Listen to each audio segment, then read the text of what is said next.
This is the last lecture of Period 3. The key concept is the same as last time. Migration within North America and competition over resources, boundaries, and trade intensified conflicts among peoples and nations within North America. The argument today is that the continued presence of European powers in North America challenged the way the United States safeguarded its borders, maintained neutral trading rights, and promoted its own economic interests. The first point that we'll make is that the United States government forged diplomatic initiatives aimed at dealing with the continued British and Spanish presence in North America as U.S. settlers migrated beyond the Appalachian Mountains and sought free navigation of the Mississippi River and places further west. The first thing that I'll point out is the Spanish Mississippi and Pinckney's Treaty. The Spanish controlled the Mississippi. It was called Spanish Louisiana. It was the territory west of the Mississippi River Basin. It included New Orleans. Spain acquired the territory from France. Pinckney's Treaty was established in 1795. It secured the recognition of America's borders from powerful countries, England and Spain. This was Washington's goal. Since Spain held New Orleans, it was important. The fort in New Orleans was important because it was at the mouth of the Mississippi River. Thomas Pinckney, the U.S. Minister of Britain, was sent to Spain by Washington and secured a couple of things. First, Spain would recognize the U.S. borders at the Mississippi River and the 31st parallel. This is the north border of Florida. Second, Spain would grant the U.S. the right to deposit goods to ship from New Orleans, basically saying the U.S. can use the port whenever they need it. This was great for farmers in the West, or West for America at the time. This saved money and time instead of shipping east and having to ship over land. It also guaranteed that Americans did not have to pay fees or duties to store goods in the Spanish New Orleans temporarily, and that is known as the right of deposit. All of this was part of Pinckney's Treaty. Spain was the rival of Britain, and they hoped to have a good relationship with America to keep Britain off balance, to keep them from getting too powerful, and that's the reason why Spain signed Pinckney's Treaty with the Americans. The next example is the British occupation of U.S. forts and Jay's Treaty. The British still occupied forts in the 1790s in North America. They had promised to vacate these forts in the Treaty of Paris, signed after the American Revolution in 1783. Also, many Native American attacks continued in these areas. Here's a little side note. British exports still competed with U.S. industry, and American exports were blocked by British trade restrictions. So, the British were impressing the U.S. soldiers, which means seizing the naval and military supplies and ships and even kidnapping people. And that frustrated Americans because they could not ship freely over the Atlantic Ocean. John Jay, the Chief Justice of the United States, who was very pro-British, was sent by Washington to negotiate peace with the British government. Hamilton, who was also an advisor in these negotiations, wanted to secure good trade deals. John Jay negotiated with the British. He secured the surrender of their northwestern posts, the same ones they had agreed to surrender in 1783. Now it's 1790s. He also gets a commercial treaty saying the U.S. was granted a most favored nation status with England. This seriously restricted U.S. commercial access to the British West Indies, however. Americans actually lost more than they got due to Hamilton's meddling and leaking information to the British, and this treaty was super unpopular with the American public. Potentially John Jay had it, Hamilton got too involved and actually maybe messed it up. The Senate, however, approved this treaty with a 20-10 vote in 1795. The next point that I'll make is that the war between Britain and France that was going on, resulting from the French Revolution, presented many challenges to the U.S. over issues of free trade, foreign policy, and it fostered political disagreement. The Citizen Genet Affair took place in 1793 when Edmond Charles Genet was appointed as French minister to the United States. He's from France. He's known as Citizen Genet.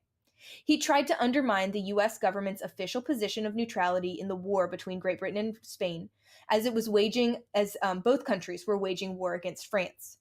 Citizen Genet's actions irritated Washington, his meddling, and after a few months, he requested that the French government recall Citizen Genet. Washington did.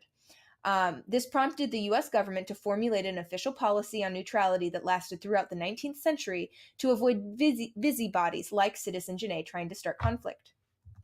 Another example is the XYZ Affair.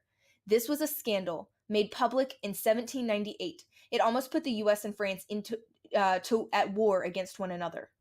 John Adams, the president at the time, sent 3 ministers to France.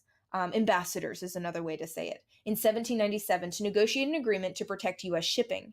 In Paris, the 3 ministers or ambassadors from the United States were approached by 3 French agents who suggested that the Americans go and bribe the French foreign minister with $250,000 and give a loan to France for $10 million to sweeten the negotiations. This was made public in April of 1798, and the French agents were named X, Y, and Z. There was public outcry over the solicitation of the bribe, and preparations for war against France began in the United States. There was a period of undeclared naval warfare that ensued between France and the US, but no formal war was declared, so war was actually avoided. This ended in something called the Convention of 1800. The Convention of 1800, also known as the Treaty of Morte-Fontaine, was a treaty between the US and France, and it was meant to settle hostilities that erupted in the quasi-war, which is what the effect of the XYZ affair was called when there was naval warfare. Both sides, France and the US, wanted to bury the incident of the XYZ affair and the subsequent quasi-war. And,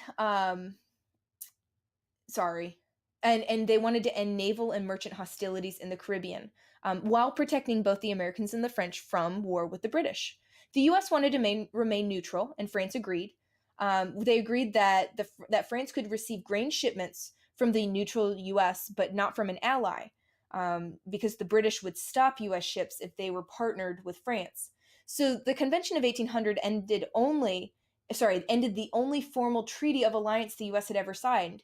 And it had been signed with France. It made the U.S. neutral and no longer an ally of France. But this was actually a good thing. It meant that the British would stop attacking American ships and impressing the soldiers. This heavily was influenced by Washington's farewell address delivered 4 years earlier to avoid foreign entanglements. Almost 150 years passed before the U.S. enters another formal alliance. George Washington's farewell address encouraged national unity, and he cautioned against political factions and warned about the danger of permanent alliances. So the last thing we'll talk about. There were political agreements about aid to the French Revolution and the establishment of the Bank of the U.S. Federalists like Hamilton and John Jay supported the British, and they did not want to get involved in the French Revolution. Democratic Republicans like Madison and Thomas Jefferson supported France even through their revolution and in the ensuing European war that resulted from the many changes in France, this war being between Britain and France and kind of Spain. The war between the Spanish and British versus the French that raged affected American merchants and sailors in the Atlantic. Impressments were when the British or French pulled over an American ship, and took the goods, the ship, and kidnapped the sailors to use in their own personal navy for their nation.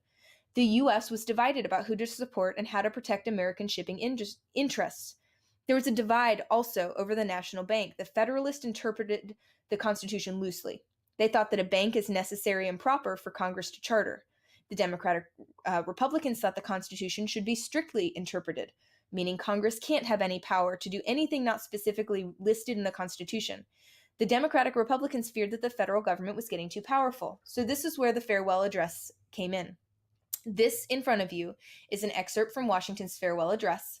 And this was printed in the Daily Advertiser, which is a Philadelphia newspaper, in September of 1796 for all of America to read.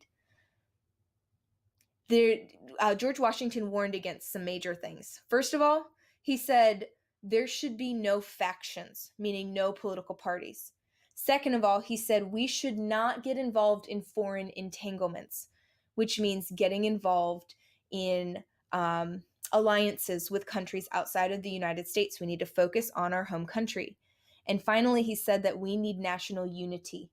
And that's one of the big encouragements from George Washington that he gave before he stepped down from a third term as president. After he stepped down, no president served more than 2 terms until Franklin Delano Roosevelt, who served 3 terms.